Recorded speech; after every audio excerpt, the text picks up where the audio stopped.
U.S. inflation jumped to 4.2% in May amid a Middle East energy shock, marking the highest rate since 2022. While we are all tired of inflation headlines, a new set of factors is coming into play to make things worse.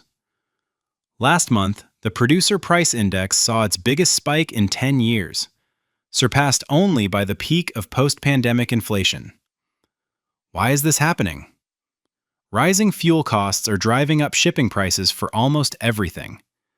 The situation is compounded by unpredictable tariffs, shrinking competition, and resources being diverted to massive data centers rather than everyday infrastructure.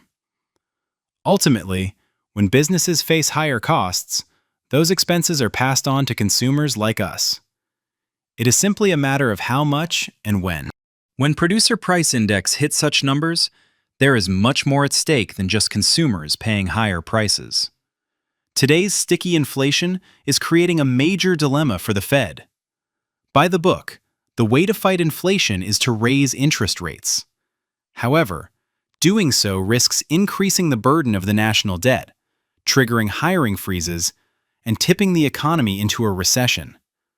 Conversely, if they don't raise rates, prices will keep climbing for a public already struggling through a cost of living crisis. Oh, I love it. The numbers were great. You know what I really love? I love the inflation.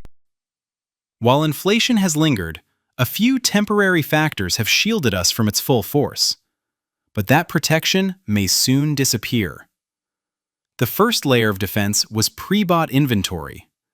In early 2025, major companies stockpiled goods ahead of time to prepare for impending tariffs, and they have been drawing from those reserves ever since. In the first quarter of 2025 alone, businesses added roughly $172 billion to their inventories. Excluding the post-pandemic recovery, government GDP data shows this as the largest quarterly increase on record since the 1940s. Small businesses lack the storage space to replicate this strategy, giving major retailers a massive advantage. A big box store could easily stockpile a year's worth of goods before tariffs took effect, allowing giant corporations to legally undercut their competitors on price. While this uneven playing field wasn't ideal, it did delay immediate price hikes for manufacturers and consumers. Economists at Goldman Sachs Research assume that companies will pass on 70% of the direct cost of tariffs to consumers through higher prices. Today, Fed researchers report that companies are passing on the full cost, meaning the price cushion is officially gone.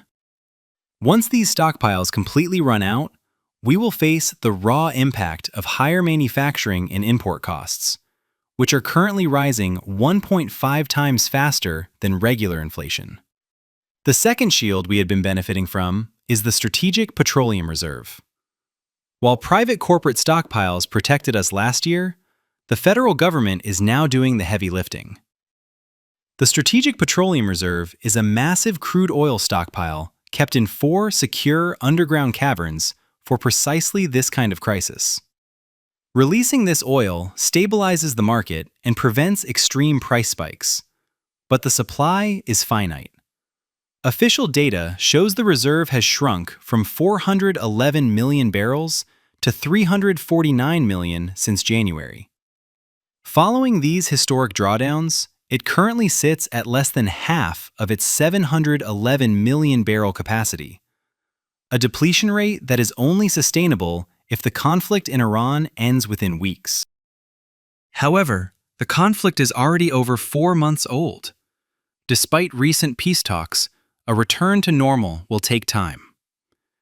Completing the U.S. commitment to release 172 million barrels will drop the reserve to its lowest level since 1982.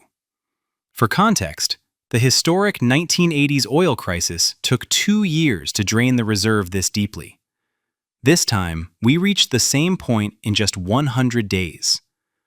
Crucially, the reserve cannot be completely emptied. To protect the physical structure of the storage caverns, a minimum of 150 million barrels must always remain inside. At the current drain rate, this emergency supply will hit its absolute limit in about 8 weeks. The economic fallout extends far beyond the gas pump. Because virtually all goods in America are shipped using diesel, soaring fuel costs drive up prices across the board. According to industry data, trucks carried nearly 3/4 of all U.S. freight in 2024. Meanwhile, airfare has become one of the fastest-growing consumer costs. Jet fuel and diesel are chemically very similar, as both are refined from the same fraction of a crude oil barrel. Consequently, spiking plane ticket prices mirror the rising cost of shipping cargo everywhere else. Maersk, the world's second-largest shipping company, reports that the conflict adds $500 million a month to its expenses, a massive financial blow to a single carrier responsible for moving 14% of all consumer goods. The International Energy Agency has labeled this 14 million barrel a day shortage the largest oil supply disruption in history. If U.S. and global emergency reserves run dry, nothing will be left to cushion the impact. The critical takeaway is that private companies own almost all U.S. oil, and they sell to the highest global bidder. With global supplies incredibly tight, Bloomberg calls American oil the world's supplier of last resort, meaning domestic prices remain tied to high global rates no matter how much we drill. Ultimately, fuel costs dictate the cost of everything. While this is an ongoing battle, shipping and energy are not the only resource shortages suppliers are grappling with right now. Even if the conflict ends tomorrow with zero lasting effects, which is highly unlikely, other economic pressures will keep prices elevated. Alongside ongoing energy shortages, data center construction is absorbing vast amounts of skilled labor, building materials, and regulatory attention. These projects heavily strain core resources, from commercial freight and concrete to vital electrical infrastructure. Currently, the single most critical bottleneck is the supply of electrical transformers. Instead of powering local utility grids or factories that manufacture everyday goods, these scarce components are increasingly being monopolized by tech companies that can easily outbid traditional industries. Consequently, even in a best-case scenario, consumers are unlikely to see price relief on essentials like food and energy anytime soon.